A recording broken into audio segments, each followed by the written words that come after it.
días a todas a esta formación sobre el discurso del odio en medios de comunicación y redes sociales. Es una formación que nos va a impartir nuestra compañera Celia Climent, que ya sabéis que fue también parte de este grupo de trabajo de comunicación de la coordinadora, cuando trabajaba en comunicación en CERAI. Y ahora ella está en Igualad, que ella explicará un poco mejor lo que es exactamente.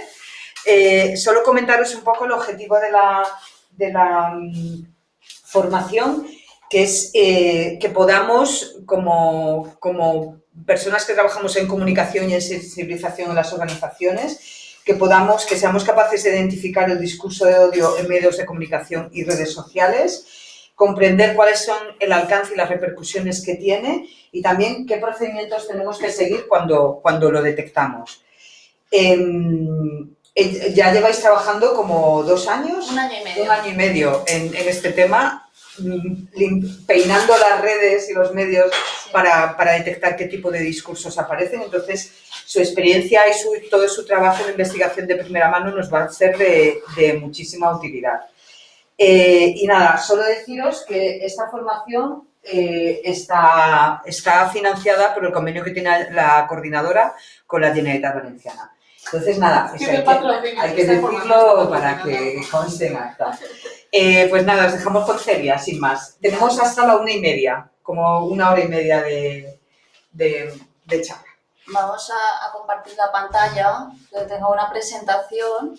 Buenos días a todas, a todos, bienvenidas, bienvenidos.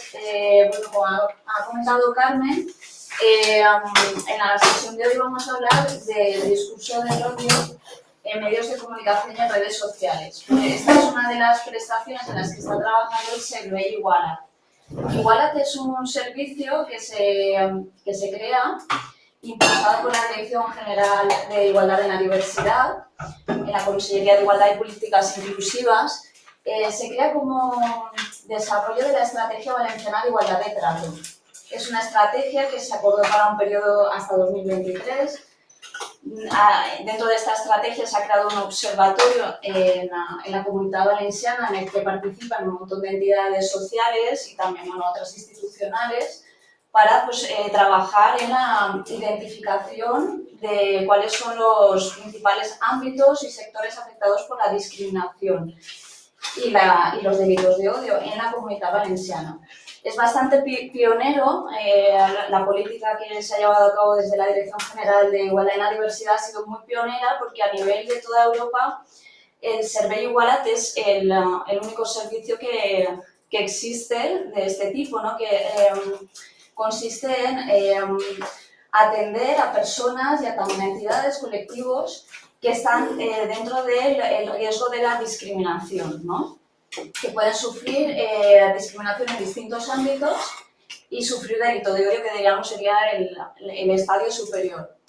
Entonces, es bastante pionero a nivel de Unión Europea, también de una reciente ley que se aprueba el año pasado a nivel estatal en España de igualdad de trato, contempla que las comunidades autónomas tienen que tener un servicio similar a lo que ya ha hecho la Comunidad Valenciana.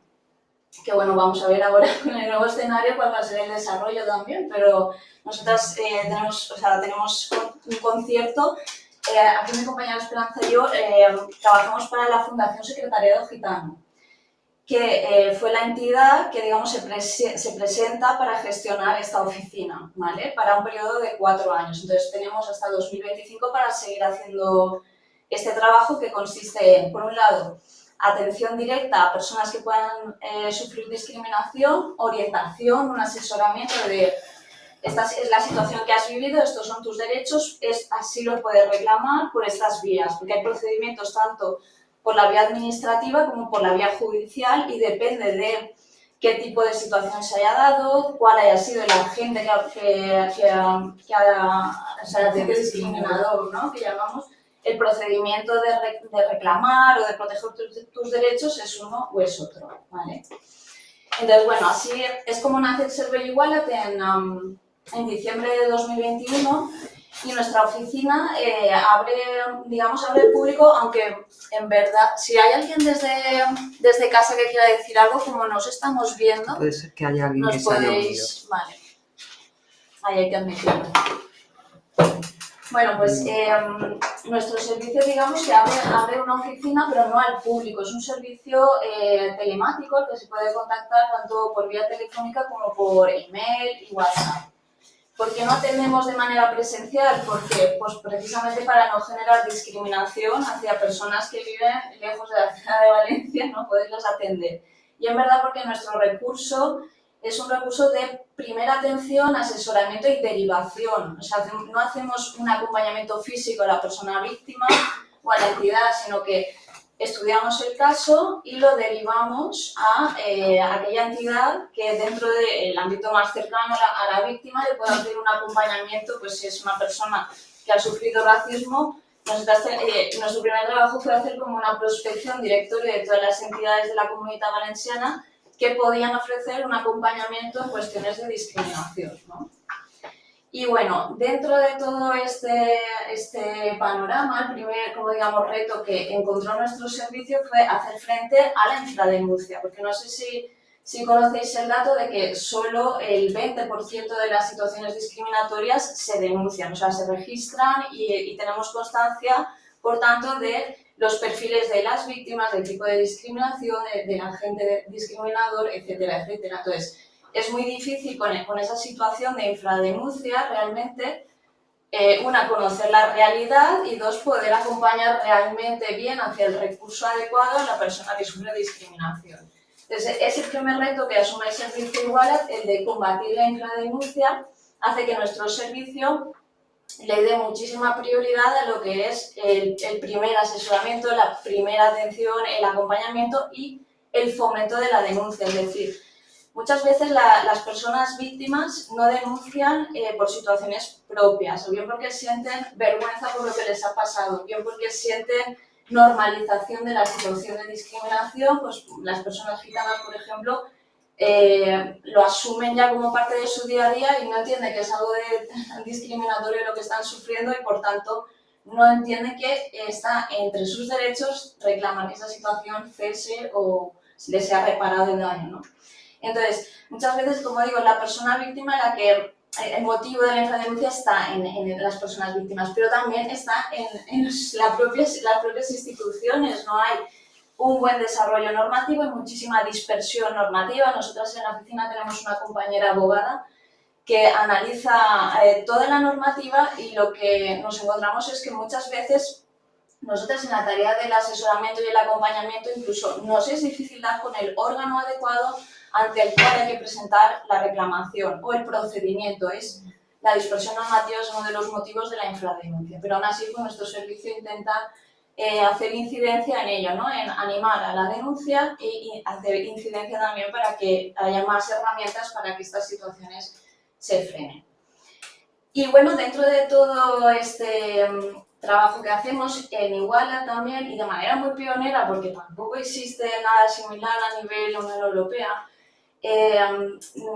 tenemos también el encargo de hacer un análisis del discurso del odio, centrado en los medios de comunicación y en las redes sociales.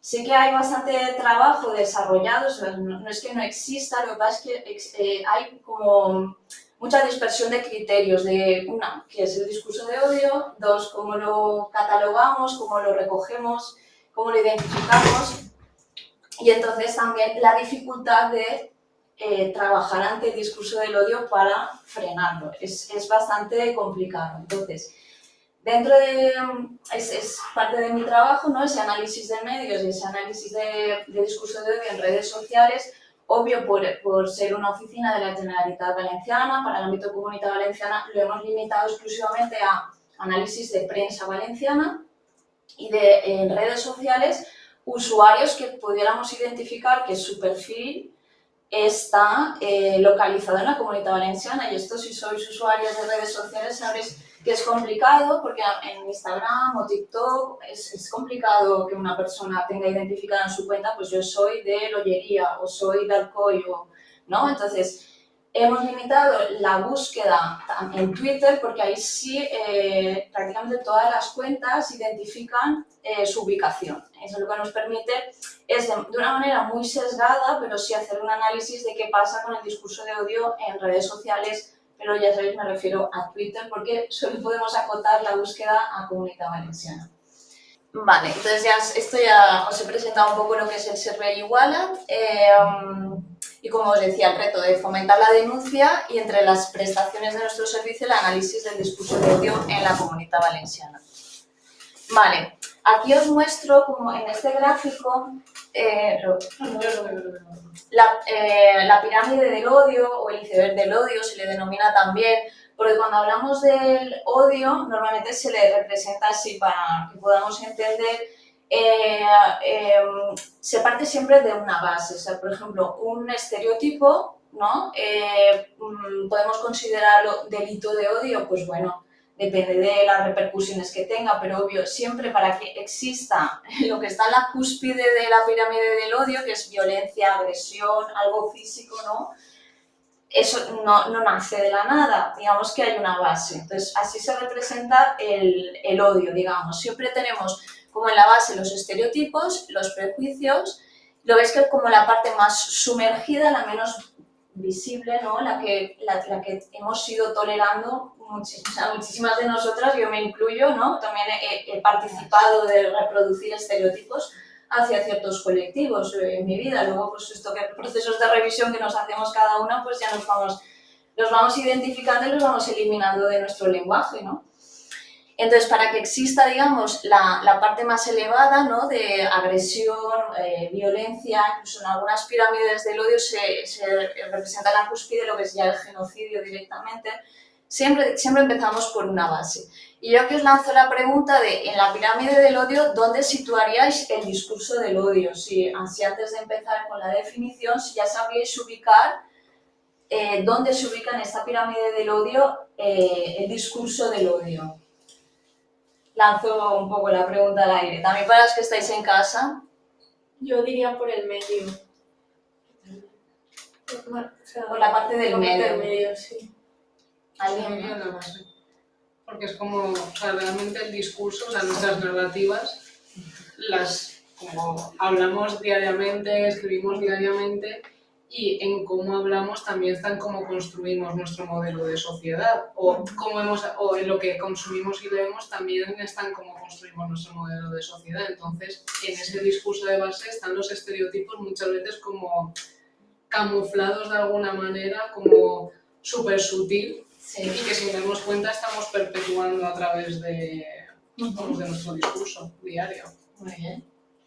¿Alguien más? ¿Alguien desde casa? Espera, que... Pues lo que os decía, en la pregunta de dónde situaríais el discurso del odio, por aquí en la sala comentaban dos compañeras, ¿por el medio o en la base? Si alguien más quiere comentar al respecto.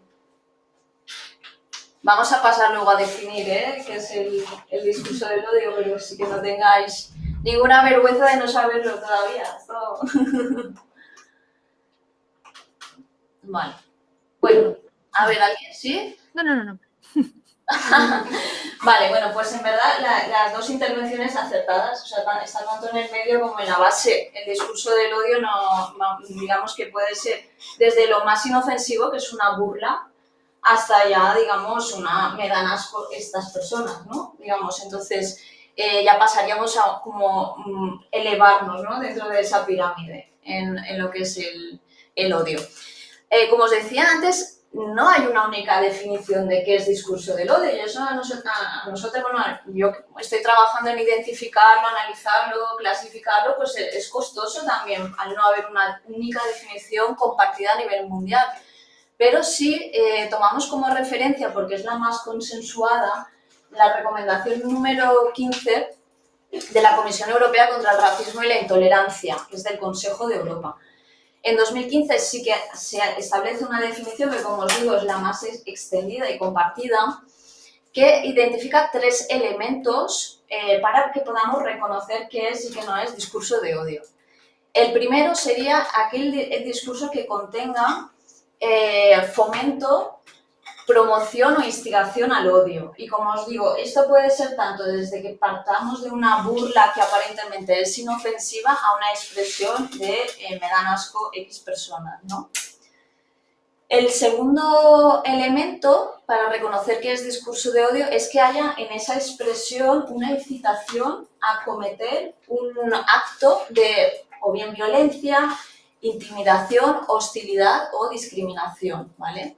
Además, no solo que yo esté incitando a que se cometa actos de violencia contra X personas, sino que además que cabe esperar que se vaya a producir tal efecto, ¿vale?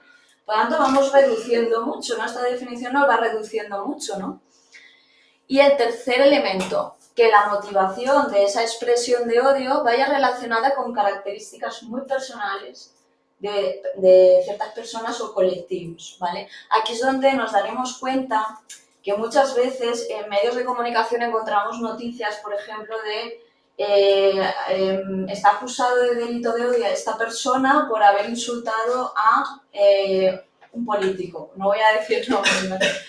Pero los políticos pueden ser colectivos que sufran, digamos, discurso de odio. Pues si nos limitamos a la definición de la ECRI, no, porque la ECRI solo recogería como discurso de odio cuando esas expresiones las recibe una persona o un colectivo por motivos como el origen, o la raza, o la orientación sexual, o su condición económica de pobreza, o que vive una persona que viva en la calle, o pertenencia al pueblo gitano. Vemos que vamos limitando ya, o sea, personas políticas, guardias civiles, ¿pueden ser víctimas de discurso de odio? Según esta definición, no. Aunque, obvio, si veis redes sociales, las personas que se dedican a política son las que más odio reciben en situaciones como, por ejemplo, las que estamos viviendo ahora, ¿no? De convocatorias electorales, pero no entrarían dentro de la protección, digamos, como víctimas de delito de odio, ¿vale? Esto es importante, esta distinción. Ni siquiera si es una persona racializada y se meten con ella por ser de esa raza. Si se meten por ese motivo, sí, aunque sea una persona política, pero si es por ese motivo, sí. Eso no significa que personas de política, guardias civiles, policías, no se puedan defender de expresiones de odio por otros tipos penales, como sería recibir injuria, calumnia, amenaza, extorsión, etcétera, etcétera. No es que estén desprotegidos, es que no entran dentro de la protección de delito de odio, ¿vale? Celia ha pedido la palabra. Vale. Sí, disculpa, es que quería preguntar porque lo de otras características o condiciones personales no queda como un poco indeterminado, porque Sí. claro, eso da pie, ¿no? a que no esté tan clara la definición, perdón. La definición es más extensa, como que os he recogido solo los 3 elementos fundamentales, pero los que cita la definición son razones de raza, color, ascendencia, origen nacional o étnico, la edad también, el edadismo, por ejemplo, discapacidad, lengua, religión, creencias, sexo, género, identidad de género, orientación sexual y otras características o condiciones personales lo deja tal cual. Entonces sí, es una definición muy amplia y por eso incidía al principio que el hecho de que no haya una única definición dificulta la protección de las personas al final, porque quedan cuestiones en el aire. O sea, esto como sociedad nos debería llevar a la reflexión de la necesidad de que esto se acabe como de plasmar en un desarrollo normativo más, como digamos, que proteja y recoja todas las condiciones, ¿no? Pero sí, Celia, queda totalmente como muy en el aire y por eso luego veremos algún ejemplo de alguna sentencia, porque claro, debido a esta falta de definición, pues no se acaba de proteger bien a las personas. Bueno, entonces tenemos estos 3 elementos y entonces para seguir identificando lo que es o no es discurso de odio, lo que nos dice la ECRI es que tenemos que atender en primer lugar a quiénes son las personas destinatarias del discurso. Aquí lo que os muestro es solo los colectivos con los que trabaja el Servei Iguala, ¿vale? Son 8 colectivos. No son todos, porque por ejemplo en nuestro servicio no estamos trabajando la cuestión de género, que también sería una de las principales discriminaciones, ¿no? Otras tampoco, infancia, el edadismo, por ejemplo, tampoco lo recogemos. ¿Pero por qué? Pues porque los grupos vulnerables del odio no es algo estático, es que depende de la sociedad y el momento histórico. Y entonces en nuestra sociedad comunitaria valenciana el observatorio de lucha contra la discriminación hizo esta definición de estos 8 grupos como prioritarios, lo cual no excluye al resto, pero el Servei Iguala atiende prioritariamente a estos 8 colectivos, que son las personas migrantes, refugiadas racializadas, colectivo LGTBI, las personas con discapacidad, personas sin hogar o en situación de pobreza, el pueblo gitano, la minoría lingüística en nuestro contexto son las personas que parlen valenciano, también podemos sufrir discriminación. Luego las minorías religiosas y luego las personas con enfermedades que causan estigma social o físico no normativo. Aquí no solo hablamos de gordofobia, también hablamos, por ejemplo, de personas que sufren una enfermedad que le causa un cierto estigma o rechazo, ¿no? Por su aspecto, por cómo afecta esa enfermedad a su aspecto físico, digamos, ¿no? Luego, aparte de los destinatarios, en la definición de discurso de odio hay que tener en cuenta el contexto en el que se produce el discurso, la magnitud que tiene, ¿no? A dónde alcanza, ¿no? La repercusión que tiene. La posición del agente emisor, porque no es lo mismo que una persona, digamos, anónima haga una expresión, ¿no? Haga discurso de odio, que lo haga una persona con cierta proyección o influencia, ¿no? En la sociedad. Y luego que haya reiteraciones, otro de los elementos que se tiene en cuenta para identificar qué es discurso de odio, porque no es lo mismo una expresión aislada que una reiteración constante, ¿no? en el discurso de odio hacia cierta persona o colectivo, ¿no? Entonces aquí el ejemplo que os pongo también en pantalla es 2 expresiones que ya se avanzaba antes, una va dirigida contra personas que se dedican a la vida política y otra a personas judías. Ambas diríamos, sí, contienen odio, sí, porque decir que todos los políticos son codiciosos, avariciosos y malvados es un estereotipo, porque yo conozco personas que se dedican a la política y son personas que no cumplen con esto, ¿no? No ni son codiciosas, ni avariciosas, ¿no? Ni corruptas o tal, entonces englobarlas a todas es injusto. Pero podríamos pensar, es más grave decir todos los políticos son así que decir todas las personas judías son codiciosas, avariciosas. ¿Qué creéis que es más grave, no? Podemos entender que decir que todos los políticos son codiciosos, avariciosos y tal, realmente lo que está haciendo es socavar las bases ¿no? que nos hemos dado en la sociedad de convivencia democrática en base pues, a una regulación, ¿no? de nuestro sistema democrático. Socava, decir esta expresión socava nuestros cimientos democráticos. Pero decir que todos los judíos son de tal manera podría acabar provocando también contra este colectivo, bueno, pues ya es algo que históricamente, por desgracia, ya ha pasado, pues podría llevar al genocidio, ¿no? De esta expresión. Entonces, bueno, estos elementos, digamos, de destinatarios, contexto, magnitud, posición del agente emisor y reiteración, son los que tenemos en cuenta para poder no solo identificar, sino saber cómo actuar ante el discurso del odio. Y ahora una cuestión que es bastante compleja de entender, pero no todo discurso de odio es delito. O sea, tenemos que entender que una cosa es el discurso del odio y otra el delito, ¿vale? Digamos que la ECRI, que de nuevo es la misma definición a la que nos acogemos, dice que dentro de lo que entendemos discurso del odio, solo sería perseguible de manera judicial, es decir, punitivo, ¿no? Cuando en ese discurso se den 2 circunstancias. Una que tenga lugar en un contexto público, ¿vale? Una repercusión pública, no en un ámbito de intimidad, ¿no? Que yo diga, pues es una expresión de odio, pues no son los contextos públicos. Y el segundo elemento que puede incitar a actos de violencia, intimidación, hostilidad o discriminación. Si en un discurso reconocemos estos 2 elementos, entonces podríamos plantearnos acudir a la vía penal y conseguir que ese discurso de odio fuera delito de odio. Mientras tanto, todo lo demás no lo podemos considerar delito, pero igualmente es rechazable, ¿no? ¿Cómo lo definimos para poderlo distinguir del delito de odio? Lo definimos de otra manera, como dice aquí esta infografía de la oficina del Ayuntamiento de Barcelona, se define como discurso intolerante. ¿Es discurso de odio? Sí. ¿Es delito? No. Entonces, ¿cómo lo definimos? Discurso intolerante. Y la mayor parte del discurso que vemos, tanto en medios de comunicación como en redes sociales, es discurso intolerante. En muy pocos casos los hay, pero que se puedan convertir en delito de odio, ¿vale? No es la excepción, os digo, existe, pero la mayor parte del discurso que vemos en redes y medios es simplemente discurso intolerante. Y hay otras formas de atajarlo, no la vea penal, ¿vale? Una pregunta, Celia, Sí. porque yo creo que esto con las sentencias había habido...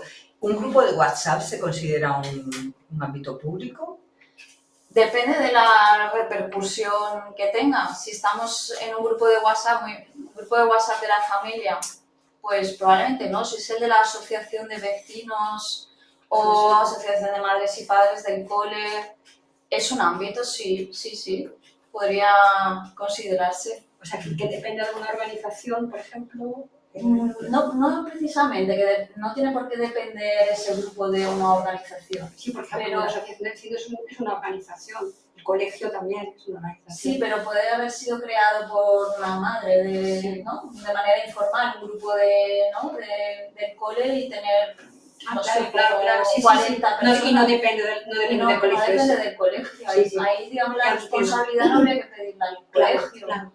Pero sí es un ámbito donde sí se puede considerar que tiene repercusión. Y la Es asociación de como- vecinos lo mismo, lo ha creado Claro. un vecino y no depende de Claro. la administración de la finca ni nada, claro. Correcto. Vale.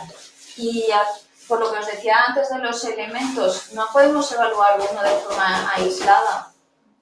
O sea, para entenderlo como discurso de odio, tenemos que valorar todos los elementos. ¿Quién es el destinatario del mensaje? ¿Quién es el emisor? La repercusión que ha tenido, ¿no? La posible gravedad de ese discurso, o sea, que llega a tener una consecuencia de un acto de discriminación o una agresión.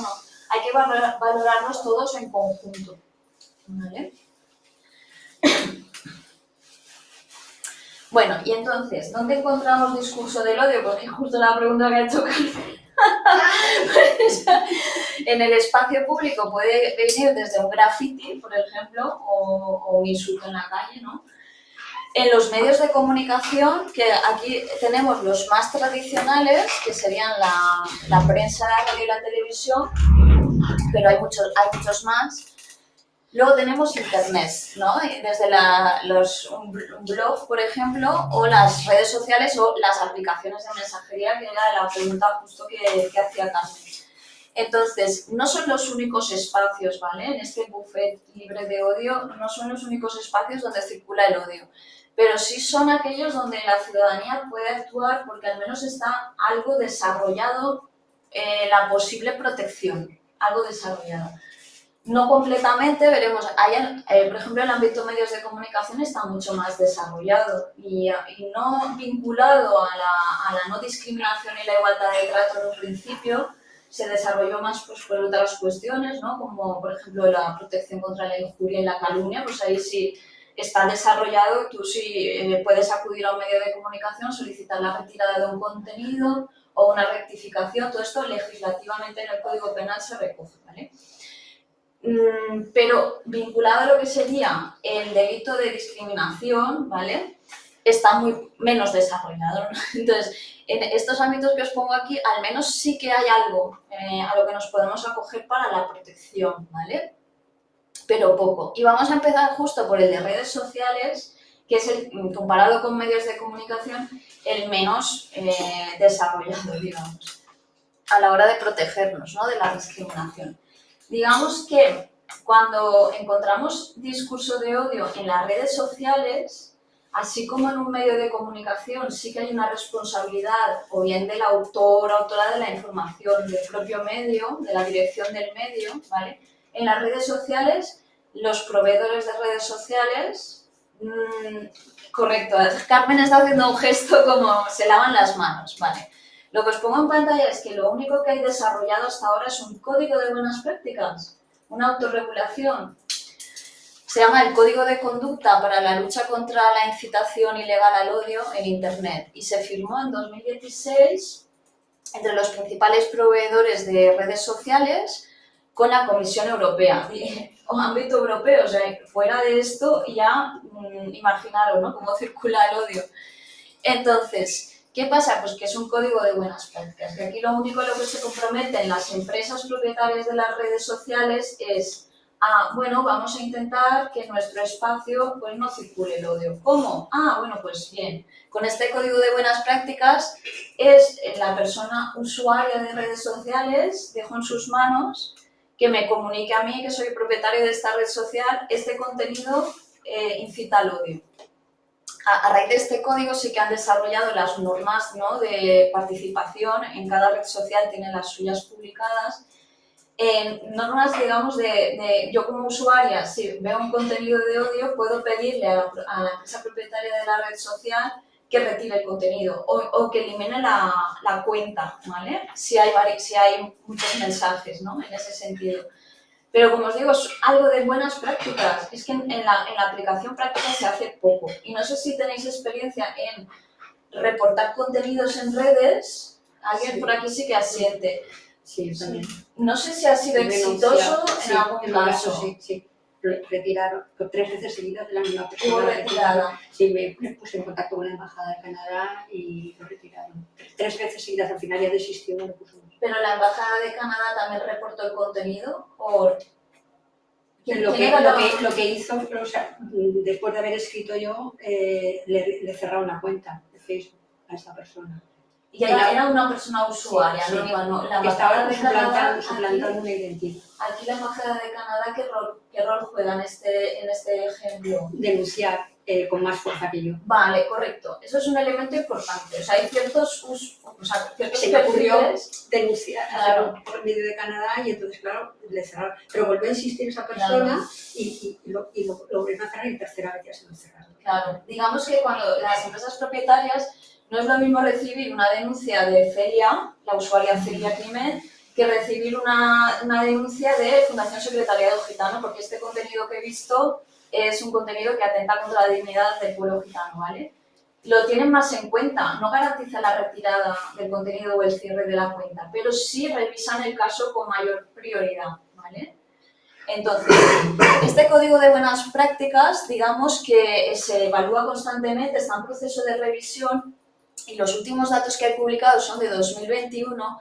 Los 3 principales motivos por los que las personas usuarias reportaron contenidos de odio a nivel Unión Europea fueron orientación sexual, racismo y xenofobia y antigitanismo. Son los 3 principales. Hay muchos más, ¿vale? Pero estos fueron los que las empresas propietarias de redes sociales han comunicado que son los motivos que más les reportamos los usuarios que denunciamos discurso de odio en redes. Y aquí cuando en el servicio Igualat empezamos nuestro trabajo, también tuvimos que hacer esa misma clasificación. Ante cada mensaje clasificábamos a qué colectivo afectaba y nos ha dado como un resultado bastante similar.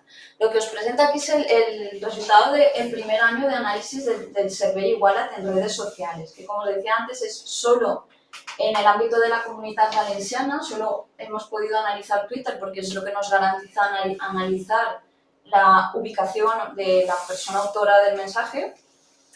Y analizamos entre el periodo de febrero a diciembre cerca de 1000 mensajes. Los clasificamos, ¿vale?, hacia qué tipo de colectivo van dirigido. Pues bueno, aquí la presentación se ve un poco cortada, yo creo que es porque no se ajusta correcta pantalla. Si desde casa ¿Lo hacéis por medio de algún programa, la selección de los... porque hay programas para seleccionar los mensajes? Utilizamos la observación directa, búsqueda de palabras clave y a través de TweetDeck, que es una herramienta de Twitter. Vale. Nos permite como hacer esa búsqueda ya preconfigurarla para no meter cada día la palabrita. Claro. Perdona, que ya quedamos para el fondo. ¿Estos datos los tenéis publicados en algún informe? Se ha publicado el informe del primer año del servicio, pero no está publicado hacia afuera, sino que lo tienen los miembros del Observatorio Valenciano contra la Discriminación y el delito de odio. ¿Y se puede solicitar para leerlo? Sí, sí. Vale. Tenemos que hacer la consulta siempre previa a la consellería, pero yo creo que no hay problema. Vale. Entonces, en nuestro caso, la mayor cantidad de odio lo recogimos hacia personas migrantes y racializadas, colectivo LGTBI, que aquí en la presentación se corta un poquito, y en tercer lugar, pueblo gitano. ¿Ves? Son los tres mismos que antes, solo cambia el orden porque tenemos en primer lugar a personas migrantes y racializadas. Y en cuarto lugar, en nuestro caso encontramos ataques a personas con físico no normativo, pero aquí hubo una intersección con la cuestión del género porque hemos encontrado mensajes de odio hacia personas gordas, pero solo mujeres. No ha habido estudios Por lo que sea. por lo que sea. ¿Por qué se da? No lo sabemos. Luego analizamos también quiénes son las personas emisoras y, bueno, pues sí, son perfiles anónimos en su mayor parte. Un 95% de los mensajes. Había un 5% pues, que también eran de personas públicas y algunas de posición conocida y miembros de grupos políticos que emiten odio. En cuestiones de racismo, cuestiones de lengua, sí, bastante. Pero la mayoría cuentas anónimas. Luego, el perfil de las víctimas, el mensaje mayoritariamente se dirige hacia todos los miembros del colectivo en general. O sea, muy pocas veces sí tenemos un porcentaje, pero el odio se dirige de manera individual contra una persona en ciertos casos, pero en la mayoría de casos que encontramos es hacia todo el colectivo. Todos los menas, todas las personas trans, la gente que emite odio los engloba a todos en general. Y luego, como os decía antes, discurso que siga perseguible de manera punible, muy poquito. El índice es muy bajo. La mayor parte, el 98,4% de mensajes que hemos analizado no eran punibles. No recogían alguno de los requisitos o de reiteración o posición preeminente del emisor o que tuviera cierta repercusión, como digamos que tenga 100 me gustas un mensaje, pues lo valoramos como, bueno, pues depende del emisor, ¿no? También, ¿no? Hay que valorar todos los elementos en su conjunto. Entonces nos encontramos ante discurso intolerante pero no sancionable, lo cual no significa que no haya que actuar. Eso quiero incidir siempre mucho. Y una pregunta, Celia, ahí en ese porcentaje que sí que es punible, Sí. Desde el servicio se activan como los mecanismos legales para esos mensajes que se han detectado. Sí, si nos ha venido reportado por un colectivo, tenemos un caso reciente, sí, le hemos hecho el asesoramiento de ir a denunciar a la Fiscalía de Delitos de Odio. Si lo detecta directamente el servicio, no tenemos la competencia, no significa que no lo podamos hacer, pero no tenemos la competencia de actuar. Solo podemos, en este trabajo estamos haciendo el análisis, el registro, pero no actuamos. O sea, el servicio, igual que si recibimos un caso de una discriminación en el acceso a la vivienda, nuestro servicio no puede ir a presentar la denuncia y acompañar a la víctima, pero sí puede asesorar si la víctima quiere hacerlo o un colectivo va a apoyarla, asesorar de cómo rellenar la denuncia, a quién acudir, qué plazos hay, si los hay, en temas a lo mejor de si es procedimiento administrativo hay plazos. Entonces, bueno, pues eso. O sea, que igual no hace denuncias. Directamente no está de competencia, solo información, asesoramiento y derivación. ¿Podríamos desarrollarla más? Nos encantaría, porque tenemos en nuestro equipo 5 personas de intervención social que solo desean actuar, ¿verdad? ¿Y no hay algún motivo por el cual no se puede? No, pues porque cuando se diseña el servicio, en el origen, se consensúa que sea de esta manera porque ya hay otras herramientas. De hecho, hay colectivos en los ámbitos en los que trabajamos nosotras que atienden directamente. Tienen equipo jurídico, tienen equipo de intervención psicológica, etc. Entonces, podría entenderse como solapar competencias. Entonces, se diseña así por ese motivo. Sí que luego hemos recibido, como algunos colectivos nos han dicho, esperábamos que pudierais actuar, nosotros también, pero no nos, conforme está diseñado el servicio, no es. Sería una pregunta. Sí. Como has comentado que la reiteración es importante, en este estudio que habéis hecho, ¿habéis visto si a lo mejor hay determinadas cuentas que es todo el rato? Sí. Entonces tenemos en el registro, para hacer el registro de cada mensaje tenemos como un formulario, ¿no?, que rellenamos. Uno de los campos es usuario recurrente y ese lo marco bastante. Sí los hay y algunos son personas públicas. pero muy poco. La mayor parte son, en mi opinión, porque no tenemos los medios en el servicio de Igualdad para analizar mucho más, ¿no? El nivel más de informático me refiero, ¿no? La Guardia Civil y la Policía sí lo tienen, estos servicios se llama de criminalidad informática. En Igualdad no los tenemos. Pero sí que me encantaría averiguar esos perfiles. En mi opinión, yo creo que se crean expresamente para difundir y propagar odio, porque luego lo muestro. Hay algunos que igual hacen discurso de odio contra personas LGTBI que contra personas gitanas, y entonces es como, y además son antivacunas, y además es como, he creado este perfil para luchar contra la agenda de los objetivos de desarrollo sostenible, contra la vacuna del COVID, y para propagar odio por odio, y de todo tipo. Entonces, en mi opinión, no hay personas reales detrás de algunos perfiles, de otros seguro, pero en mi opinión yo creo que... Y continúan esos perfiles, no. Alguno he visto que se ha cerrado. ¿No sabéis? Sí, y además me ha aparecido alguna vez algún mensaje de este perfil está siendo investigado por la Unidad de Criminalidad Informática de la Guardia Civil o tal, porque alguien lo habrá reportado, habrá dicho alguna barbaridad, y sí he llegado a ver alguno de estos recurrentes, los he llegado a ver como luego cerrados. Sí, por eso digo que aunque no haya vía punitiva penal, hay que actuar siempre, pues porque tenemos las herramientas que tenemos, ¿no? Ojalá hubiera más desarrollo y realmente se pudiera castigar a Facebook, a Twitter, ¿no? A los propietarios de las redes sociales. O que fuera obligatorio dar tus datos como reales cuando te abres una cuenta. No lo sé, esto es muy polémico, ¿no? Pero es que si no, ¿cómo perseguimos el odio en redes sociales? Yo quería preguntar si tiene capacidad de analizar, porque se ha visto, o he podido ver, por ejemplo, en Twitter, que sí hay cuentas que analizan cómo determinados discursos se reproducen mediante bots y hay unas estructuras determinadas que sirven para reproducir ese tipo de discursos. ¿Esa capacidad de análisis la tenéis? O... No, me encantaría, pero no la tenemos. Yo digo, solo nos llega para localizar los mensajes, analizarlos y clasificarlos. Si este trabajo algún día le sirve a alguien para dar ese siguiente paso, ¿no? Sería lo ideal. Es que, claro, si vosotros sois los únicos que tenéis esa información no es pública y vosotros sabéis cuáles son esas cuentas, pero los demás tampoco nos dedicamos a estar analizando. Entonces, claro, es un poco que no haya ni siquiera ese mecanismo de información a la fiscalía o lo que sea, ¿no? Se queda allí en vuestra cápsula. Claro. Pero estamos muy al inicio. Yo quiero pensar, a ver, que bastante Bien, esto haya sido bien. como pionero que exista la nueva ley de igualdad de trato, sí que obliga a que todas las comunidades autónomas tengan un servicio similar. Entiendo que si esto se llega a desarrollar, habría una unificación de criterio en el Estado español. Entiendo que las comunidades autónomas hablarían unas con otras, ¿no? Para ver a la Comunidad Valenciana con qué criterio recogéis los datos. Es que si no hay una unidad, ¿no? La recogida de datos, el análisis luego nunca va a coincidir, luego las medidas que se desarrollen a partir de ese análisis nunca van a tener una aproximación a la necesidad de la sociedad. Entonces, que estamos muy al inicio, sí, pero que con orgullo digo que la Comunidad Valenciana es pionera en esto, también lo digo.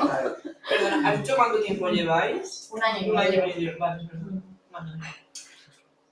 Bueno, pues entonces, luego de estos 4 colectivos que os decía que mayor cantidad de odio hemos recogido, os iba a desgranar cuáles son, ¿no? los tipos de discurso que hemos encontrado. Pues en la cuestión de racismo y de xenofobia, que fue la más recogida el año pasado en redes sociales por Igualdad, hemos encontrado la mayor parte del odio es hacia menores extranjeros no acompañados. Son los principales destinatarios del odio, ¿no? Además, como mensajes siempre que les relacionan con violencia en las calles, ¿no? Con violaciones a mujeres, etcétera, etcétera.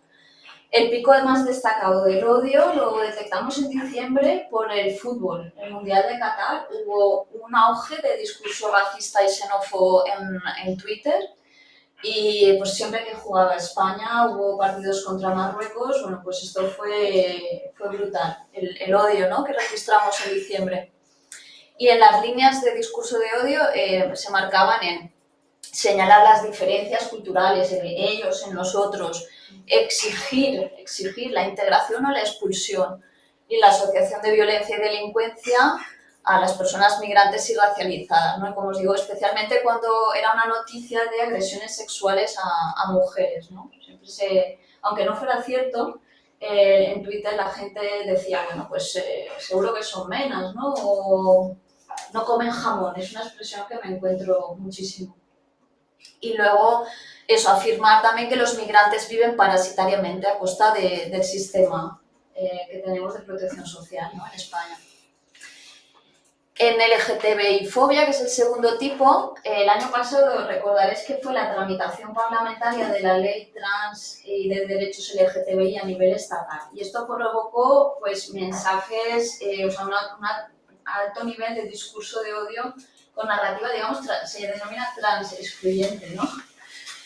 Y aquí palabras brutales de terminología que se empleaba para referirse a las personas trans como, pues eso, mutilación, asco, repelú, son una secta, hacen corrupción de menores, bueno, lo de polla peluca, aberración, rabo femenino, bueno, mensaje absolutamente denigrante, ¿no? En este discurso. Y el argumentario, la línea del argumentario, pues iba por hablar de la degeneración cultural de nuestra sociedad, del borrado de las mujeres, de la oposición a que participen mujeres trans en competiciones deportivas, etcétera, etcétera. Voy a intentar ir un poco más ágil, que no sé qué tiempo me he comido ya, pero dime tú, Carlos. Nos queda una hora. Vale. Entonces, y también la asociación de las personas trans con personas con enfermedad mental. Esto lo hemos visto como bastante frecuente en el discurso de odio. En la LGTBI-fobia y por la cuestión de la transfobia, y como sabéis que ha habido pues, dentro del movimiento feminista bastante como opiniones muy, ¿no? muy polarizadas dentro del propio movimiento feminista, la buena parte de mensajes transfobos que hemos encontrado eran de feministas, de mujeres feministas. Y sí que me duele decirlo así, pero más del 50% de mensajes que hemos recogido procedían de, que digo que en su cuenta, en su perfil de Twitter se definían como feminista.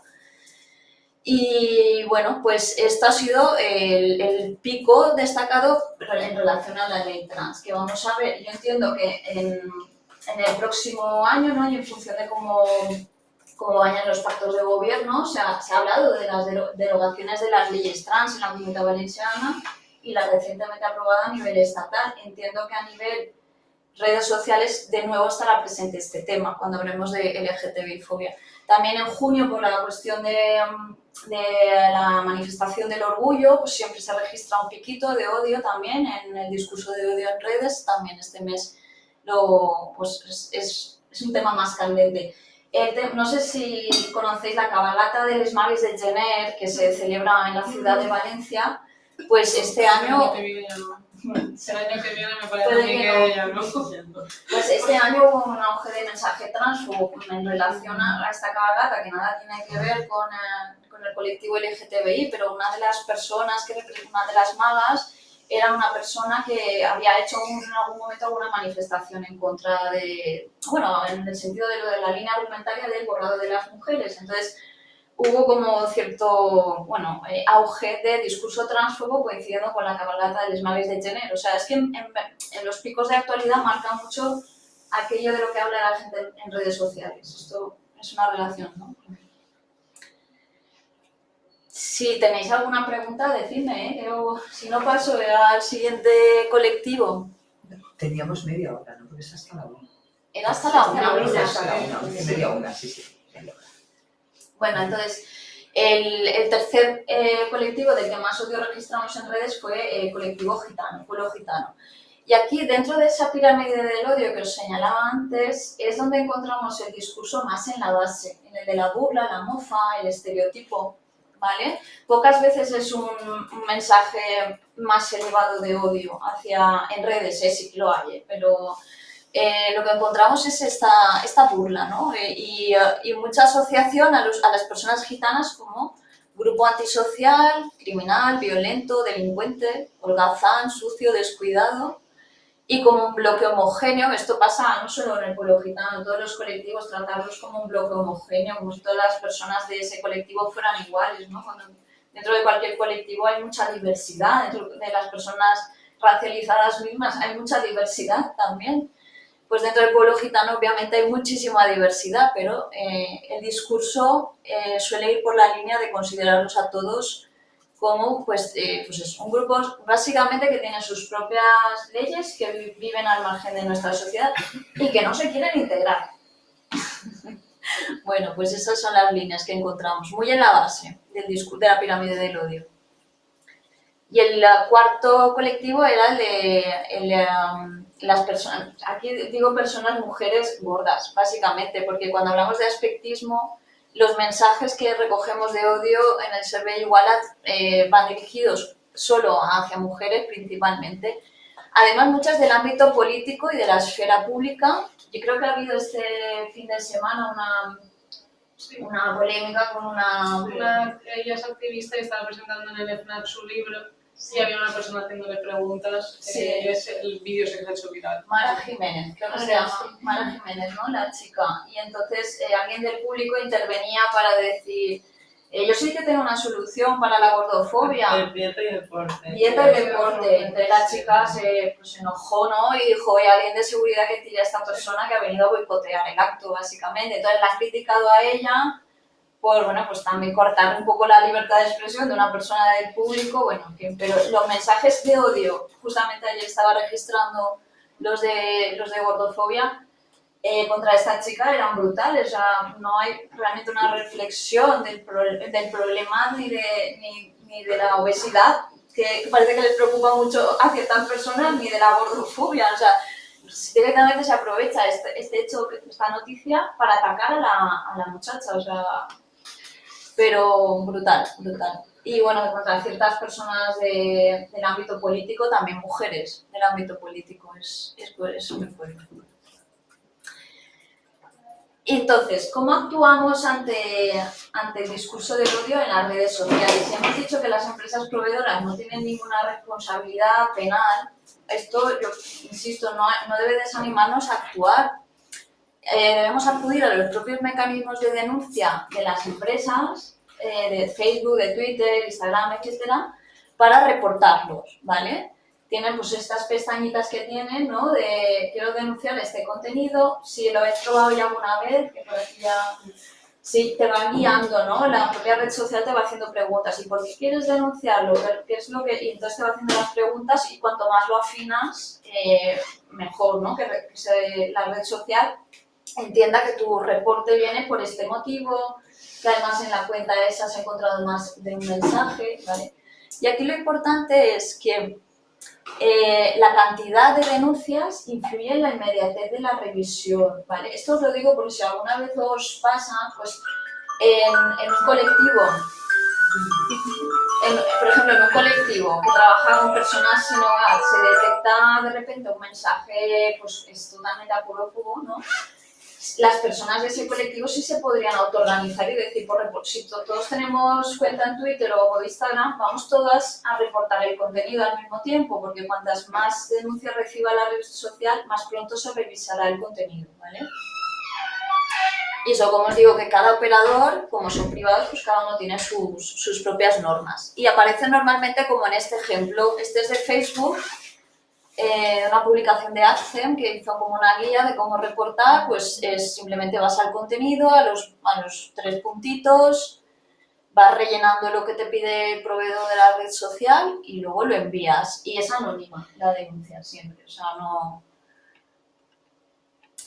Si quisiéramos, o sea, si nos encontramos ante un mensaje que reúne los requisitos de posible delito de odio, ya es punible, antes de denunciar tenemos que hacernos un examen de la publicación, ¿vale? Aquí, por ejemplo, os pongo un ejemplo de una publicación real que registramos en agosto del año pasado. En la primera, digamos, el primer tweet es de una persona trans y el comentario que recibe es un comentario de incitación al odio y a la agresión directa, porque esta persona dice, yo le daría con un rodapié de mármol. Pero bueno, me voy a contener, me espero a la invasión de Morilandia, que ya te lo explicarán mejor que yo. Oye, se enferma, por lo que os decía, asociación de personas trans con personas con enfermedad mental.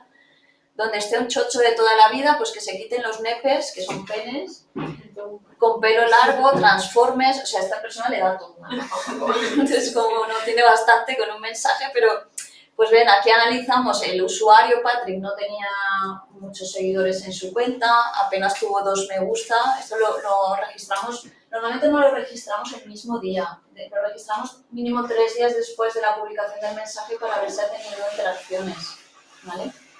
Entonces, en este caso, yo, Celia, diría, ¿actuó ante este mensaje? Pues no lo haría, porque el mensaje sí que es grave, ¿vale? Pero ha tenido muy poca repercusión. El emisor es una persona no conocida, una cuenta anónima. Hay reiteración, pues entraría a su perfil para ver si hay más mensajes en ese sentido o no. O sea, pero vamos, hicimos el análisis de este caso y dijimos, esto no sería punible, lo clasificamos como no punible. Pero sí que veremos algún otro ejemplo que sí que nos podríamos plantear alguna intervención, ¿vale? Lo que os pongo aquí de valorar itinerarios alternativos para pedir la retirada del contenido, os digo, como normativamente está poco desarrollada la cuestión vinculada a discriminación, igualdad de trato, pero está muy desarrollada en otros aspectos, por ejemplo, protección de los derechos de autor, podemos plantearnos si nos encontramos ante una publicación que haya usado una música o un contenido que esté protegido por derechos de autor, en lugar de denunciarlo por discriminación, lo denunciaríamos por violación de las normas de copyright. Porque lo que nos interesa es que el contenido se retire inmediatamente y deje de propagarse, ¿vale? Son estrategias que hay que valorar. Es un poco triste, ¿no? Ya. Me llaman el copyright que los derechos humanos. Sí. Como Al Capone por delito fiscal. Correcto. ¿Vale? Y luego, si realmente reúne todos los requisitos y queremos ir a denunciar, pues recabar las pruebas es hacer lo que os digo ahora. El mensaje exacto, ¿vale? Hacer una captura del mensaje exacto, conservar el enlace. La captura es por si la persona elimina el contenido, porque aunque lo haya eliminado, si ha sido grave y ha tenido repercusión y ha derivado en una agresión física a alguien, lo podemos denunciar igualmente. Lo que se vea la fecha y hora de publicación y, importantísimo, la identificación de la cuenta autora, porque no van a penalizar a Twitter, van a penalizar a el autor, la persona que haya detrás de esta cuenta de usuario.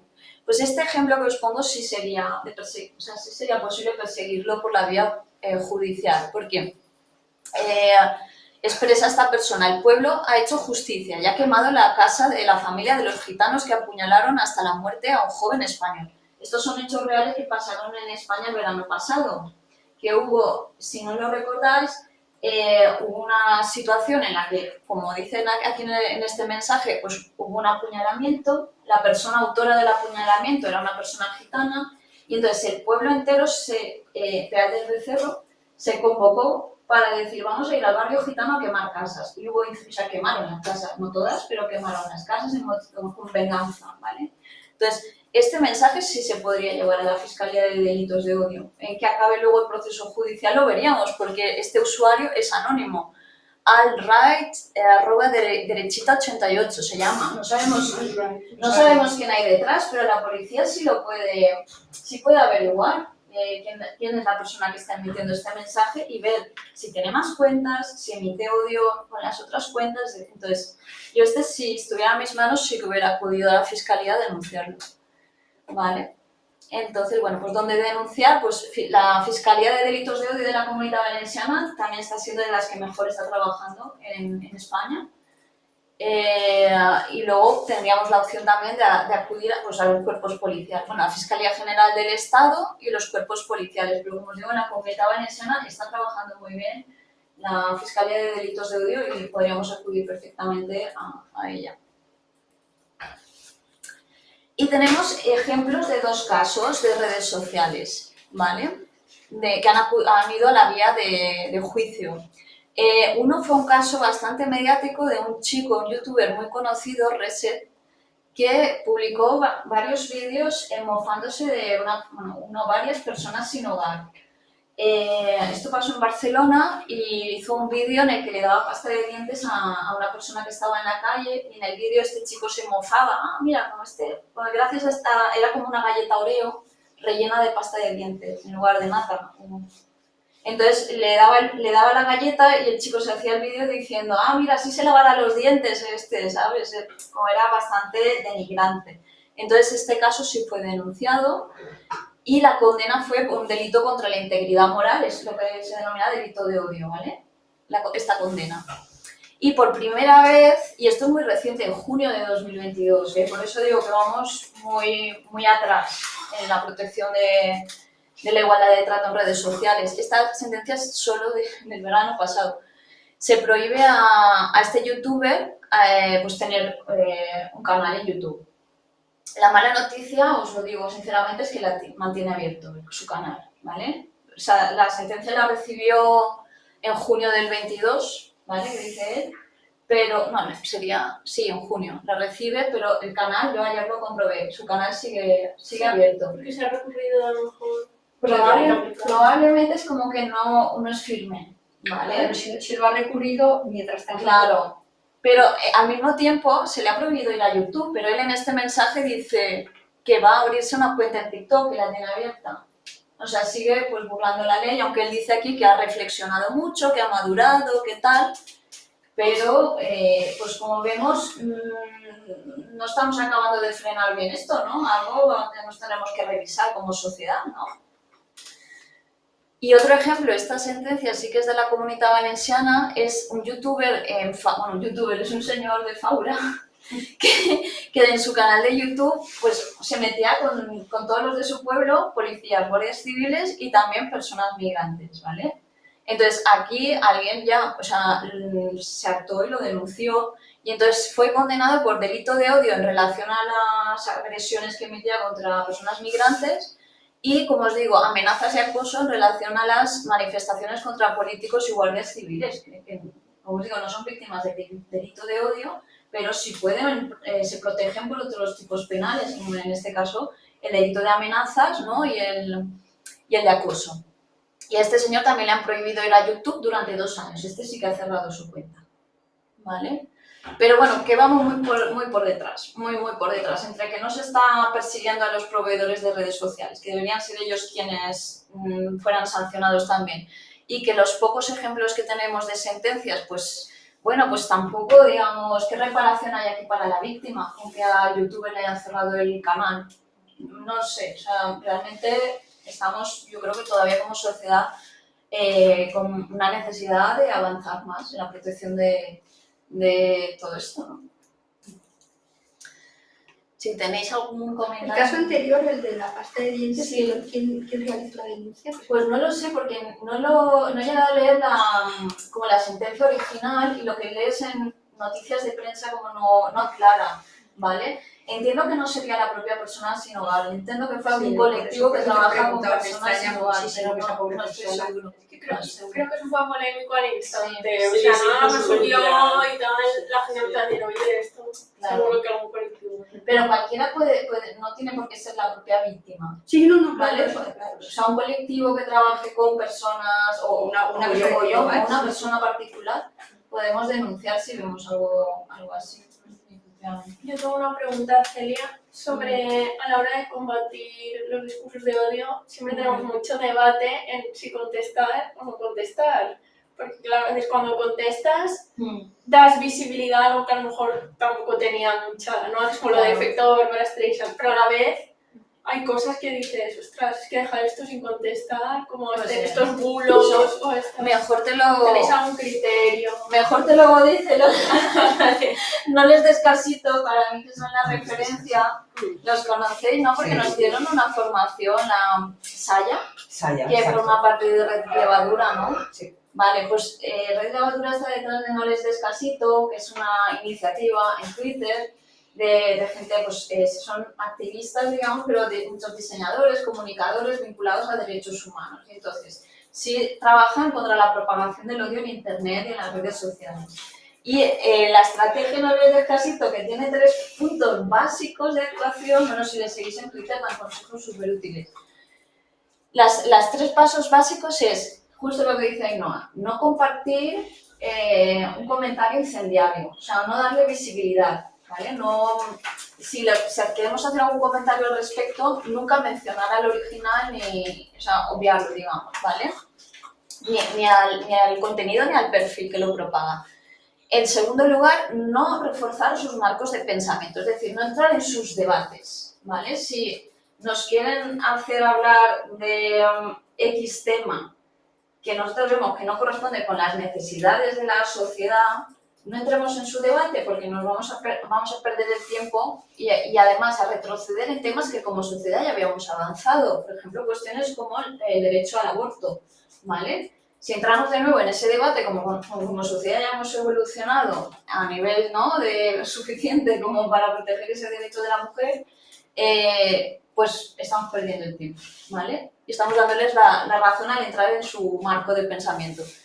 Y el tercero, pues todo el tiempo libre que nos quede, no entrar en sus debates, pensar estrategias para hablar de lo que queremos hablar como colectivos, entidades. Esto sé que pues eso, se ha trabajado mucho en la coordinadora, porque lo he visto, ¿no? Como llevar a cabo esta estrategia. O sea, no compartir, no reforzar su marco de pensamiento, no entrar en sus debates y dedicar todo ese tiempo a generar nuestros propios debates, estrategias y colocar los temas sobre los que creemos que todavía como sociedad se debe dialogar, avanzar, seguir ampliando derechos y protección, ¿no? Tenemos pedida mano de Psicólogas y Psicólogos Sin Fronteras. No sé si Cinef o Amelia. Hola. Hola. Gracias. Amelia es mi nombre.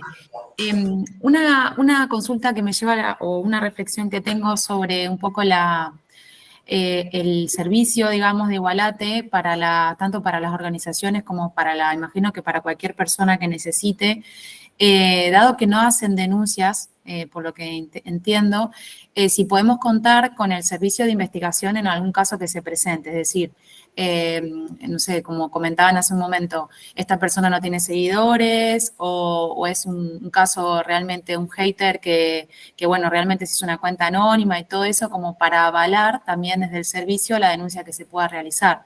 Me parece que tendría como otro peso, no sé si esto se hace así efectivamente. Perdona, no me he quedado con tu nombre, ¿era? Amelia de Psicólogas y Psicólogos Sin Fronteras. Sí, Mucho Amelia, gusto.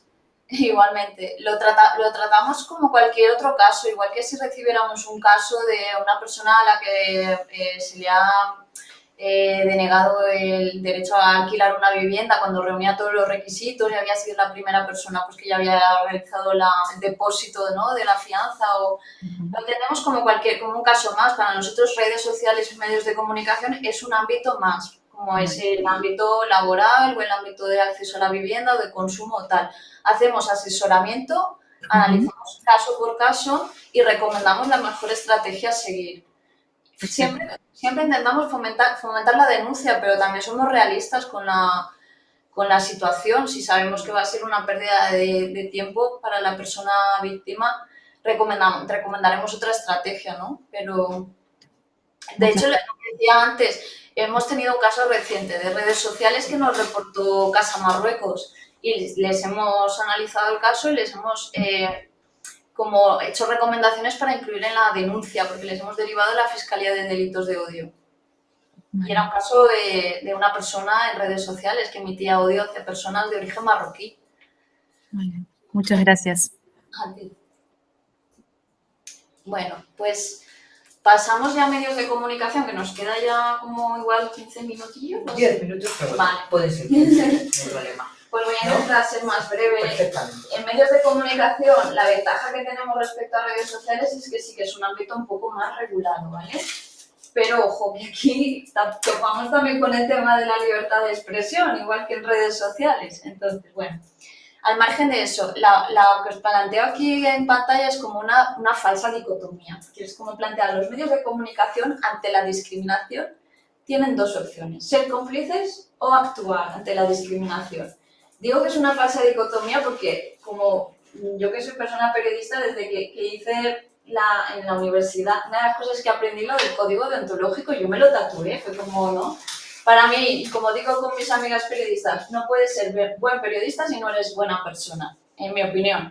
Ante esta dicotomía, tú no puedes elegir ser cómplice de la discriminación, usar tu medio de comunicación para seguir alimentando estigmas sobre colectivos, para seguir propagando rumores o incluso noticias no suficientemente contrastadas, ¿no? no, como periodistas no podemos hacer un mal trabajo porque tenemos una alta responsabilidad social. Hay que ser agentes activos ante la discriminación y elaborar noticias, mensajes, ¿no? Reportajes a favor de una sociedad diversa y plural, porque la sociedad es así. No deberíamos imaginarla de otra manera o contribuir a otra cosa que no fuera eso. Vivimos en una democracia, entonces es que Por eso, eso tiene digo, que para estar mí en esto la base. es una falsa La dicotomía, convivencia y la tolerancia. pero bueno. Entonces, igual que se presenta... Uy, se ve fatal la diapositiva, perdón. Igual, Es sí, el Ubuntu, claro. software libre. Pues aquí también hicimos un análisis, los datos estos del año 2022, con unas 1.500 noticias de medios de comunicación de la Comunidad Valenciana, ¿vale? Aquí le dijimos que tuvieran cierta audiencia o repercusión, que fueran prensa seria, para que me entendáis, es decir, no analizamos prensa que se dedica a generar odio, porque no nos interesa incidir y trabajar con ellas a nivel de sensibilización. Hicimos el análisis de medios de comunicación sobre los que creemos que algún día, como Igualat sí que puede hacer acciones de sensibilización y de formación, podríamos identificar en qué medios hay discriminación y proponerles formaciones específicas, ¿vale? Entonces, analizamos ciertos medios de ámbito Comunidad Valenciana. Y el análisis sí que se ve un poco bien en el gráfico, ¿no? Que más de la mitad de las noticias analizadas no tenían contenido discriminatorio. No significa que fueran súper buenas prácticas periodísticas, igual había, o sea, no, quiero decir, igual había cosillas que no estaban bien elaboradas en la noticia, pero no analizamos cómo se hace la noticia, sino si está incidiendo sobre la discriminación hacia cierto colectivo o ¿no? grupo de personas. Más de la mitad fueron analizadas con ausencia de contenido discriminatorio, pero el resto tenía, las que están en amarillo, al menos 1 o 2 elementos discriminatorios en la noticia, o bien el uso del lenguaje, o bien la falta de fuentes, o la falta de contexto, o los comentarios de odio de los lectores, etcétera, ¿vale? 1 o 2 elementos. Y los que están en naranja son que tenían 3 o más elementos discriminatorios en una única noticia. Sería como realizáis el corpus ahí. Yo sí lo veo ahora mismo. La búsqueda de la información con observación directa, igual que en red, observación directa y luego mensajes a través de Google Alerts con palabras clave que no me llegan. Pues busca en medios de comunicación de este radio noticias. Igual que lo que hago yo para Amnistía, que tengo Google esto todos los días, pues en lugar de eso, pues Sí. palabras. Y aparte la observación directa, por ejemplo, si por las alertas me llega un tema clave que está siendo muy destacado en noticias, luego lo busco en cada medio. Si veo reyerta, etnia gitana, y veo, vale, noticia tal, paterna, no sé qué, no sé cuándo, entonces ya voy a cada medio vale. a ver cómo ha sido tratado ese tema. Entonces, en todo el fundamentalmente con medio. Google Alerts. Sí, Vale. sí, y luego no, que todos los días miro la prensa con mucho gusto, me encanta. También. Eso. Entonces, yo también quería preguntar a la misma línea, la muestra total Sí. es en noticias que tú ya veías que contenían ciertas palabras Sí. críticas, por así decirlo. Las 1.500 informaciones, Sí. no tienen todas elemento discriminatorio. Palabras claves sí. O sea, mejor, o sea, Sí, una pero palabra luego, clave claro, también luego es no claro. necesariamente tenía o sea, vale. Pero que quiero decir que no son 1.500 noticias porque sí, sino las elegisteis porque ya trataban ya ciertos temas. Porque mencionan a uno de los 8 colectivos Vale. con palabras clave. O sea, busco, por ejemplo, la palabra refugiado, pero busco la palabra de pueblo gitano, busco gitano, O sea, una gitana, noticia reyesa. positivo o Sí, normal. sí, por eso hay las 51,8 son noticias, a lo mejor digo, no son súper buena práctica periodística, pero no inciden la discriminación hacia el colectivo. No contiene elementos que ahondan en estigma, que refuerzan marcos de pensamiento erróneos, etcétera, etcétera. Entonces, los colectivos sobre los que más noticias hemos encontrado han sido personas migrantes y refugiadas. Claro, el año pasado tuvimos la noticia de la acogida a las personas que venían de Ucrania y hubo muchísima información en prensa sobre la acogida en la Comunidad Valenciana y también sobre el colectivo LGTBI. Y las de menor visibilidad, las personas de minorías religiosas casi no aparecen en la prensa valenciana. Muy poco las personas musulmanas. ¿vale? Y en ciertos momentos, ¿sabes? No se habla de cómo viven las personas musulmanas en la comunidad, o no son fuente para nada. Y las personas con enfermedades que causan estigma o físico no normativo tienen escasa visibilidad también en los medios valencianos. Y luego hicimos para cada colectivo como una clasificación para ver quién era el peor tratado y el mejor tratado. Y nos encontramos, para mí fue una sorpresa, las personas sin hogar. En el colectivo, por encima del pueblo gitano, el que más estigmatizado está en los medios de comunicación. Y yo entiendo que no hay ninguna mala intención o mala por parte de los medios, ¿vale? A la hora de hacer... Son enfoques incorrectos la mayor parte. El uso de terminología excluyente. Ahora lo comento colectivo por colectivo, pero los principales afectados, sin hogar y pueblo gitano. Los que mejor tratamiento informativo hemos encontrado, colectivo LGTBI y minorías lingüísticas, aunque estoy observando en 2023 el de minorías lingüísticas está quedando ya fuera de buen tratamiento informativo. No sé si por el periodo electoral, pero ya no estaría en el verde. Y los de, que digo, tratamiento informativo mejorable es que mitad y mitad de noticias, más o menos, hemos encontrado buenas o malas, ¿vale? Y por ir más rápido paso ya al de personas sin hogar. Pues básicamente lo que os digo, que yo creo que hay un problema, no hay de mala intención por parte de los periodistas, ¿no? Y las periodistas, es una falta de conocimiento de la realidad, de distancia sobre el problema de las personas sin hogar. Y como os digo, o sea, usar el término un indigente o los sin techo en sí no sé si es un problema o no, pero las personas que trabajan con las personas sin hogar sí dicen que estos términos deshumanizan. ¿Vale? Pues entonces, como periodistas deberíamos saber evitarlo, ¿no?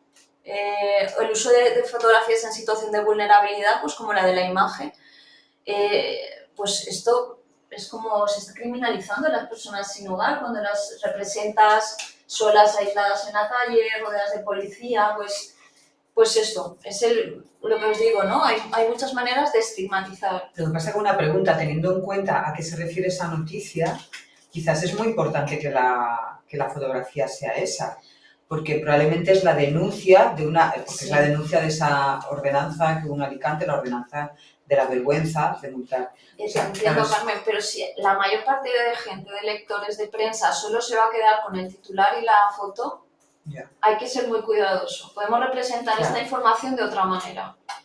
Porque si no, a mí me queda como aquí, las personas que viven en la calle son un problema de estética, de limpieza, de seguridad y entonces es eso, ¿no? Hay que valorar el titular, mendigos, ¿no? Y la foto como si fueran criminales, rodeos de policía. Así que habrá un 20% de la población que leerá la noticia, estará al tanto de la ordenanza del ayuntamiento y sabrá, pero... Luego, sobre las personas del pueblo gitano, el gran problema es el uso del lenguaje, palabras con las que el colectivo gitano no se identifica para nada, como el tema patriarca, clanes y reyerta, ¿vale? No se identifican con este lenguaje, pero la prensa cuando habla de pueblo gitano habla con este lenguaje, ¿vale? Sigue estando presente. Ya a veces no aparece etnia gitana, aunque sí hay un medio de comunicación valenciano que siempre lo hace, pero clanes, reyerta, patriarca, cuando no es, vamos, para nada el lenguaje que usa el pueblo gitano para referirse a ellos mismos, ¿no? Y además esto genera mucho odio en los comentarios del público lector, muchísimo odio. En las noticias que han habido en Paterna ahora un centro de salud que tuvo que cerrar unas 2 semanas por problemas de violencia que denunció el personal sanitario. Y los comentarios de odio en las noticias y hacia el pueblo gitano son brutales, ¿vale? Cuando quizá el enfoque de la noticia podría ser distinto, estamos hablando sí de la necesidad de proteger al personal sanitario, pero no a costa de criminalizar a un grupo de personas reducido, ¿no? Que está generando este problema, por ellos criminalizar a todo el pueblo gitano, ¿no? Es importante tener esta sensibilidad. Ahí, Celia, lo que dices de los comentarios en los medios de comunicación es que justo en el máster hicimos un trabajo de esto, era discurso de odio en los comentarios de los medios de comunicación, porque es algo que está ahí, que ahora el debate es verdad que se ha movido mucho más a las redes sociales, entonces no creo que haya tanta gente dejando comentarios, pero sigue habiendo gente. Y me acuerdo que analizamos los códigos deontológicos de todos los medios de comunicación españoles. Y sí que en algunos como que se especificaba que es derecho del propio medio el que si un comentario es discriminatorio, abusivo, excluyente y demás pueden eliminarlo, pero realmente entrabas en esos medios y seguían habiendo muchísimos comentarios de odio. Y vimos ejemplos en otras partes del mundo que igual es interesante, porque entiendo, claro, que este trabajo está hecho el análisis, pero que sería guay el poder hacer incidencia con los medios y decir, bueno, esto que tenéis aquí, sabéis lo que puede estar generando en la sociedad. Y había medios como la BBC que hasta tenían 3 figuras para moderar el debate en las noticias, en los secciones de comentarios, o sea, impresionante. Otros que directamente ya habían cerrado las secciones de comentarios porque era como, bueno, pasando ya de esto. Pero eso que también es como todo un submundo que hay ahí. Aquí tenemos el ejemplo de Apunt, que tiene los comentarios cerrados. La directora general de informativos ya está accionada, partidaria totalmente de que estén cerrados los comentarios, aunque sí que estamos coartando un poco la participación de los lectores, de la ciudadanía. Pero en ese debate Apunt decidió cerrar los comentarios. Otros medios que los moderan a través de, o eres suscriptor del medio, como El Diario, o creo que también, no sé si El País, me parece que también. Si no eres suscriptor, no puedes, eso ya al menos te obliga a dejar tu nombre real, apellidos y tu número de cuenta, ¿no? Ya de alguna manera, si alguien busca responsabilidad penal te puede localizar. Pero tenemos el ejemplo de medios como Levante o Las Provincias que no los moderan, entonces es un estercolero de odio total.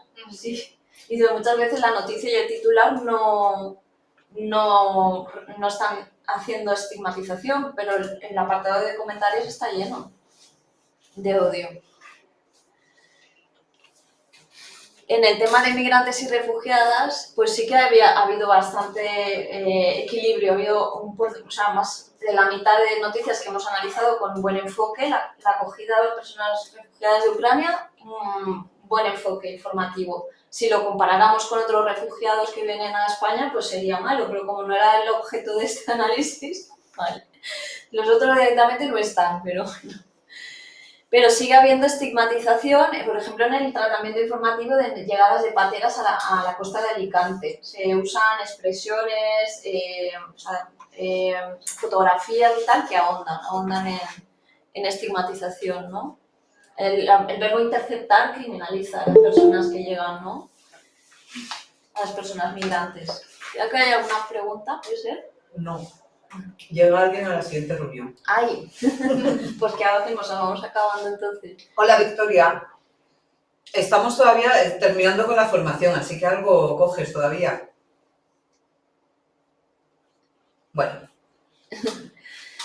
Bueno, en las informaciones sobre personas con discapacidad hemos encontrado discriminación hacia las personas con problemas de salud mental. El resto de personas con discapacidad más o menos tienen un buen tratamiento informativo, pero las personas con problemas de salud mental sí sufren estigmatización a través de la forma como se informa, ¿no? De cierto, por ejemplo, sucesos de violencia donde interviene una persona con problemas de salud mental. Normalmente se menciona para darnos una explicación, ¿no? O sea, más si ha sido un infanticidio o un parricidio o tal, el agresor tenía problemas de salud mental. Pues quizá no fue ese el detonante de la agresión. Si siempre relacionamos agresión con problemas de salud mental, estigmatizamos a las personas con problemas de salud mental. Luego, sobre las minorías religiosas, que ya os decía antes, solo se habla y poco de las personas musulmanas en la Comunidad Valenciana. Y sí que hay noticias como esta de la fallera yihadista, que es súper sensacionalista, pues donde eso se asocia a profesar cierta religión a pertenencia, ¿no? a grupo criminal, terrorista, etcétera, etcétera, ¿no? Se informa poco de las personas musulmanas en la comunidad y de sus necesidades, ¿no? O sea, recientemente han impulsado, ¿no? con fuerza la participación de personas migrantes en las elecciones municipales y ha habido personas musulmanas implicadas en ello y eso debería ser noticia y, ¿no? y y así. Pero de momento, pues eso, es un colectivo poco presente en la prensa valenciana y bastante estigmatizado en relación, pues eso, al terrorismo, pues a la violencia, a la radicalidad. Y sobre las personas LGTBI ha habido buenas prácticas informativas, excepto el tema de la viruela del mono, no sé si recordáis del año pasado, en prensa se relacionó con el colectivo LGTBI y luego pues que persiste el uso de terminología incorrecta pues en algunas informaciones como un transexual cuando la noticia está hablando de una mujer transexual, por ejemplo. Y de las minorías lingüísticas aquí hay dos tipos de tratamiento informativo. O bien hay medios de comunicación que abordan el tema del uso de la lengua como un derecho, o bien otros que usan esa cuestión para polemizar, ¿vale? Por cualquier cuestión relacionada con el requisito lingüístico, derechos lingüísticos, o una persona que ha hecho una reclamación por porque se han vulnerado sus derechos lingüísticos en sanidad o en consumo. Pues hay prensa que, como titula y como informa sobre ello, lo que hace es generar odio hacia personas valencianoparlantes porque trasladan el mensaje de que somos como tocapelotas, que, ¿sabes? Cuando es derecho lingüístico. O sea, pues aquí hay dos modelos de informar, dos enfoques. Aquí os dejo 10 puntos, en vez de decir 10 cosas que se hacen mal, lo he convertido en 10 cosas que se pueden hacer mejor. Está sacado también de esta guía de Respect Words, digamos que recoge además estos 10 puntos, las 10 peores cosas que hemos observado en Iguala que se hacen, pues lo he intentado transformar en 10 recomendaciones. Para informar bien sobre los colectivos de la diversidad, pues hacer un uso correcto del lenguaje, no fomentar tópicos y estereotipos, evitar las generalizaciones y la homogeneización de las personas por la pertenencia a un grupo, no mencionar el origen nacional o étnico si no es necesario para comprender la noticia. Esta está en el código deontológico de primero de carrera, pero bueno, se sigue viendo en todas las informaciones de fuente policial, sobre todo. Luego, que haya diversidad de fuentes y contar con las personas protagonistas de la información, no solo con los colectivos, o sea, no solo con el portavoz del colectivo, no sé qué, para hablar de personas con discapacidad, si solo hablamos con el portavoz de un colectivo de personas con discapacidad, ¿no? Es una pieza informativa, se debería nutrir también de las personas protagonistas, ¿no? De que nadie hable por ti, ¿no?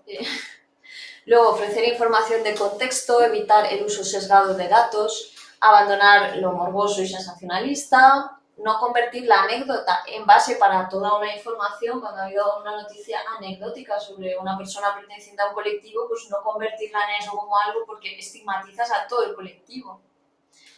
Luego, el uso adecuado de las imágenes, como veíamos en la noticia de personas sin hogar, pues reflexionar bien cuando ilustramos una información.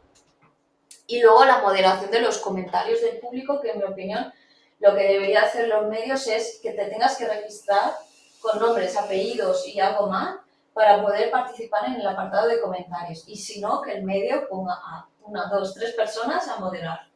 Porque lo que no puede ser es que digan que tenemos normas para participar y luego no eliminen los comentarios de odio. Y luego, ¿cómo actuar si vemos una mala práctica informativa? De menos a más, podemos empezar por ponernos en contacto con el medio, pedir la rectificación de un contenido, pedirle, esto para las entidades sociales es muy interesante, pedirle un espacio fijo de artículo de opinión, ¿no? Para aprovechar ese espacio como para visibilizar otro tipo de mensajes sobre nuestro colectivo. La posibilidad de escribir al medio para pedir la retirada o rectificación de un contenido, acudir a los órganos de control que son de autorregulación de la profesión periodística, ¿vale? Los de Consell Audiovisual, Consell de la Ciudadanía de Apunt, la Defensora de la Audiencia de Radio y Televisión Española o los colegios profesionales de periodistas están a nuestro alcance para pedir buenas prácticas. No pueden actuar en el sentido de sancionar ni nada, pero sí emitir recomendaciones. Y en casos de especial gravedad, vía de denuncia. Y voy a ser ya rápida para acabar con 2 ejemplos. De menos a más, digamos, el ejemplo que os pongo aquí es de la Fundación CEPAIM en Valencia. El año pasado vi un contenido en un periódico valenciano en el que se mencionaba en una noticia de sucesos se hablaba de raza negra, hombres de raza negra como responsables de la agresión. Entonces, CEPAIM llamó al medio de comunicación, pidió hablar con el autor de la información, le explicó por qué eso estaba mal y el medio de comunicación rectificó la noticia, eran las provincias. Y lo rectificó. Y además, como yo esa noticia la había monitorizado al cabo de unos meses que salió el informe de CEPAIM y vi, busqué la noticia original, es verdad, está rectificada. Mira. Y esto es un resultado positivo de intervención, ¿vale? Y es el más exitoso, porque en medios de comunicación nos conviene más intentar la mediación que no llegar a la vía más de denuncia, retirada, así que, ¿vale? Este sería el al que deberíamos aspirar. Sobre todo también la sensibilización con personas periodistas o que están en formación también, que llegarán algún día a ser periodistas, hacer mucha incidencia, ¿no? Y el ejemplo de no éxito aquí fue de la Fundación Secretariado Gitano en el periódico Basura Mediterráneo Digital, que solo esparce odio, solo existe para... que el periódico se llamaba Basura Mediterráneo Digital, digo, debería llamarse así. Y es odio contra los colectivos. Pero que no es Mediterráneo el de Castellón. No, no tiene nada que ver. Es que el titular, Guardias Digitales. Pues esto en febrero de 2020, íbamos ya a encerrarnos en casa. Claro, que ya se hablaba de COVID, de propagación de la enfermedad de COVID, y entonces este medio de comunicación titula esto, pone una foto de zombies y criminaliza a los gitanos que por ser sucios van a expandir el COVID. Y entonces esto sí que derivó en mucho odio contra el pueblo gitano en el periodo de pandemia. Muchísimo, porque se les asoció a su suciedad a propagación de COVID. Y entonces ahí sí que, digamos que fue grave, este mensaje es muy grave, pues Fundación Secretariado Gitano sí que lo denunció y la Fiscalía de Madrid pues dijo que no, que era libertad de expresión.